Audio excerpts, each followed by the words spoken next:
gabaabelun maasaroon nu dhufee jira hordoftoota keenya laalaa meegaa nagaan isiniif haa ta'u akkam fayyaa keessanii jirtu ani jira galanni waaqayyoof haa ta'u egaa wanta jiru waliin hirmaanna'ee kanaan dura isinitti meetiin jira har'a bukkee kotti kanan isinii fide dhufe obboleessa kiyyadha jechuudha. Obboleessi kiyya kunoo sheeka fakkaata. Sheeka fakkaata.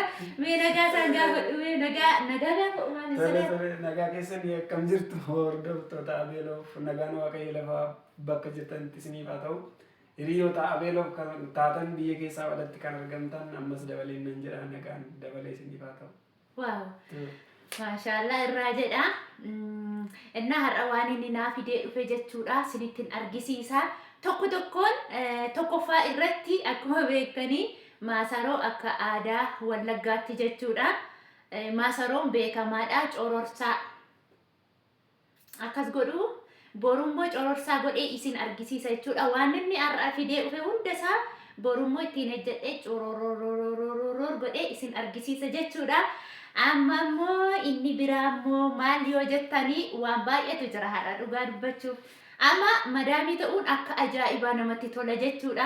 Rabbi madaamii sinaa godhu biyya keessanitti sin gashee. Kunoo maa inni? Kuni dhadhaa. Kunoo kun immoo dhadhaa jechuudha. Kana harmee kiyyeetu dhadhaa naa ergee jira isatu immoo naa fidee dhufe jechuudha. Dhadhaadha kuni. Kunoo kunis. Inni kunis dhadhaa. Kunis dhadhaadha. Lamatti reebaataa makiinaa keessatti. Wantidha jechuudha. Makiinaa keessatti baay'ee yoo hiranii baatan malee innama dhibaa jechuudha. Kuni dhadhaadha. Inni kunoo kun lamaanoo. Inni kuni kunis lachuu dhadhaa jechuudha. Dhadhaa isa mataatti dibatan inni suni kan nyaataati. Kun immoo dhadhaa mataatti dibatan akkas miti? Kan dibataa. Laalaa maashaallah jedha. Ugaa waaqayyo urgaa miti kusaayee jira kiristoosii akka inni urgaa boru a'aatanan dibadha jechuudha. Baay'ee hawweetiin jira dhadhaa dibadhaa kun kanani diddibadhu jechuudha. Beektu qodaa qibaatiitti naanna'ee jira. Kana dibbadhee boqoo kana baasuun qabaa jechuudha dirqama. Kana argitanii kana dhadhaadha jedhanii gaa maal jennaree maal beekna dibachuudha gaagana. Ammoo kunoo maal inni? Inni kun immoo shiroo. Atarii jechuudha. Kun immoo shiroo atarii irraa hojjetamu. Kana booda Abeeloof shiroo nyaachuu qabdi. Maafii ruuz, maafii paastaa, maafii paakistaanii, masirii maaloo benxarsoo maafii. Kallattii maan atarii nyaachuudha. Kunoo. Kun immoo barbarree. Kun immoo barbarree jechuudha.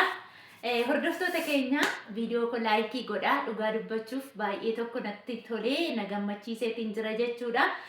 Maaliif yoo jettanii waan hundaa keessa waaqayyo nama dabarsee biyya ofiitti nama gashee kennaa haadha ofii arguu jechuun caalaa maal yoo ta'eyyuu tokkoffaa haadha ofii arguun kennaa caaludha. Lammaffaan immoo haati ofii intalli koo achi jirti intalli koo kana fakkaatti jettee itti yaaddee gaafa isheen namni waan guddaa waan nona hamma kana gagga'an miti dhugaa waaqayyo ani eengaddas akkasuma fidee dhufe dhugaa kiristoosii cubbuudhaan ji'a tokkoon finne jechuudha.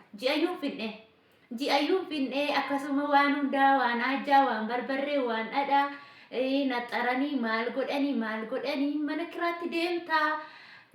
Kanaafiyyuu achitti immoo si dhiba waan ta'eefi jedhanii qabadhu deeminaan jedhan gaafuma dhufe ol galee bacabbachuu jammaree jechuudha. Ishee kanan dhabe irra caalaa immoo maasaroo.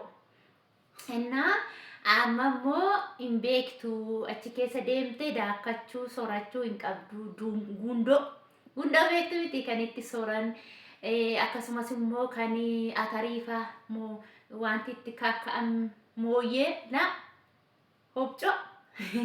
Agaamiti mana. Agaa isatti wanti kakka'an jechuudha. Duratti atarii qollaanee akoofnee jechuudha. Manatti immoo kakkaanee sorree maal jennee baabura geessisnee daasisnaa jechuudha. Garuu asisee hin jira. Magaala asillee hin jira. Akka isa haati keenya qimaaqimii harka jechuun qimamimti haadha keenyaa fi inni asitti bitanii godhanii waliyyuun argu jechuudha. Darbee immoo qimamii bituudhaaf iyyuu baay'ee tokko ulfaata. Maaliif harmeen keenya baay'ee bebbeeku qimamii waan tokko tumuusaa maal gochuusaa mooyyeetti tumu beektu miti baadiyyaatti mooyyeetti tumamaa qimamiin hin urgaa'a. Ajoo harka isaanirraa jechuudha. Inni magaala kana immoo qundi barbareen qobaa akkuma biyya Arabaa, abasuunni qobaa, kororimaan qobaa, irdiin qobaa, maaloon qobaadha. Harmeen kee garuu walitti maktee qimamii suma dur godhan sana gootee naa ergiteetti jechuudha. Durumaan naa laatteetti qimamiin koo baay'eetu jira jechuudha.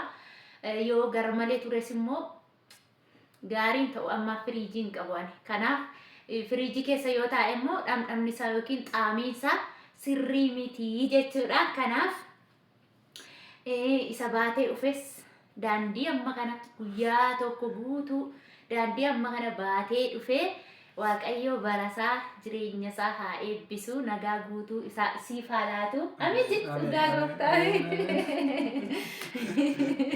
Waaqayyo nama isatti gudunfu nama isatti baatu isaaf haa kennu. Anaan immoo Waaqayyo nama jaazaa deebisu yookiin immoo nama haajaa namaa deebisu naa taasisu nama haajaa nyaatee taa'u nan godhiiniin jedha. Harmee kiyya immoo hundumti keessan umurii ishee siif haa dheeressu naa jedha. Kennaa caalu umurii ishee naaf haa dheeressu. Waaqayyo lafa jirtutti ayyaana isaatiin ishee haa eegu. Hamtuu ishee irraa haa qabu. Umurii ishee kuma naaf haa jiraatu. Isinis warreen harmee qabdan lafa jirtanitti Waaqayyo nagaa godhe lafa nagaatti biyya nagaatti maatii biitti nagaan isin agarsiisu isiniin jedha. Harmee keessan isin agarsiisu. Warreen harmee hin qabne immoo Waaqayyo sabrii obsa isiniif haa laatu.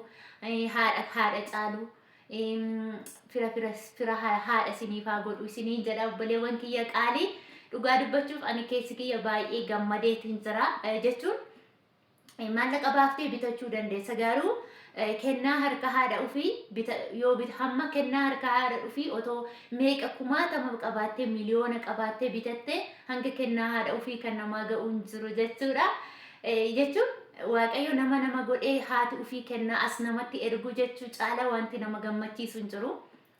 Nyaannes argineerra, beelofnes argineerra, eebonnes argineerra, chaalenjii hedduu argineerra garuu kana keessa darbinee dhufnee harmee keenya arguurrayyuu immoo kennaa ishee arguuyyuu arginee jechuudha. Kanaaf waan baay'ee tokko nama gammachiisudha. Isinaa gammachiisu Waaqayyo hunduma keessaniyyuu nagaan itti gashee akka isin akka kanatti gammaddan Waaqayyo isinaa taasisu hunduma keessan isiniin jedha.